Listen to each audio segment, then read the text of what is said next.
ಕೇಂದ್ರದ ಹೊಸ ಕೃಷಿ ಕಾನೂನನ್ನು ವಿರೋಧಿಸಿ ಅಖಿಲ ಭಾರತ ರೈತ ಕಾರ್ಮಿಕ ಸಂಘರ್ಷ ಸಮನ್ವಯ ಸಮಿತಿ ಕರೆ ನೀಡಿರುವ ಭಾರತ ಬಂದ್ಗೆ ಜಿಲ್ಲೆಯ ಜನತೆ ಸ್ವಯಂ ಪ್ರೇರಿತರಾಗಿ ಬೆಂಬಲ ನೀಡಿ ಬಂದ್ ಆಚರಿಸುವಂತೆ ರೈತ ಸಂಘ ಹಸಿರು ಸೇನೆಯ ರಾಜ್ಯ ಕಾರ್ಯದರ್ಶಿ ಮನೋಹರ್ ಶೆಟ್ಟಿ ಆಗ್ರಹಿಸಿದ್ದಾರೆ.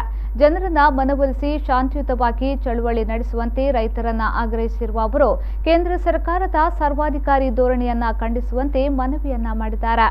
ಭತ್ತ ಬೆಳೆಯುವ ರೈತನನ್ನ ತುಳಿದು ಕಾರ್ಪೊರೇಟ್ ಕಂಪನಿಗಳ ಗುಲಾಮಗಿರಿಗೆ ದೂಡುವ ಪರಿಸ್ಥಿತಿ ಪ್ರಸ್ತುತ ನಿರ್ಮಾಣಗೊಂಡಿದ್ದು, ಆದ್ದರಿಂದ ದಕ್ಷಿಣ ಕನ್ನಡ, ಉಡುಪಿ, ಉತ್ತರ ಕನ್ನಡ ಭಾಗದ ರೈತರು, ನಾಗರಿಕರು ಸ್ವಯಂ ಪ್ರೇರಿತ ಬಂದ್ ಆಚರಿಸುವಂತೆ ವಿನಂತಿಸಿದ್ದಾರೆ. ಅಖಿಲ ಭಾರತ ರೈತ ಕಾರ್ಮಿಕ ಸಂಘರ್ಷ ಸಮನ್ವಯ ಸಮಿತಿಯ ಕರೆಯಂತೆ ನಾಳೆ ದೇಶಾದ್ಯಂತ ರೈತರ ಚಳವಳಿಯ ಅಂಗವಾಗಿ ಭಾರತ್ ಬಂದನ್ನು ಘೋಷಿಸಲಾಗಿದೆ.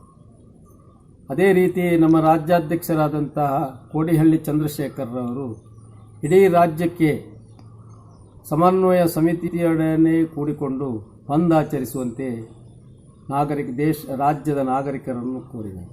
ನಾವು ಕೂಡ ದಕ್ಷಿಣ ಕನ್ನಡ ಜಿಲ್ಲೆಯ, ಉಡುಪಿ ಜಿಲ್ಲೆಯ ಹಾಗೂ ಉತ್ತರ ಕನ್ನಡ ಜಿಲ್ಲೆಯ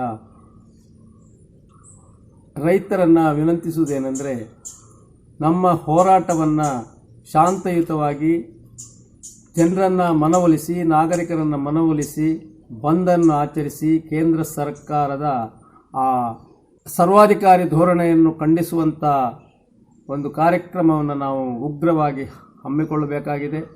ಅದೇ ರೀತಿ ನಾವು ಸ್ವಯಂ ಪ್ರೇರಿತರಾಗಿ ನಮ್ಮ ನಾಗರಿಕರು, ರೈತರು ಮತ್ತು ವ್ಯಾಪಾರಿಗಳು, ಹೋಟೆಲ್ ಮಾಲೀಕರು, ಇತರ ಎಲ್ಲ ವರ್ಗದವರು ಆ ಬಂದನ್ನು ಆಚರಿಸಬೇಕು.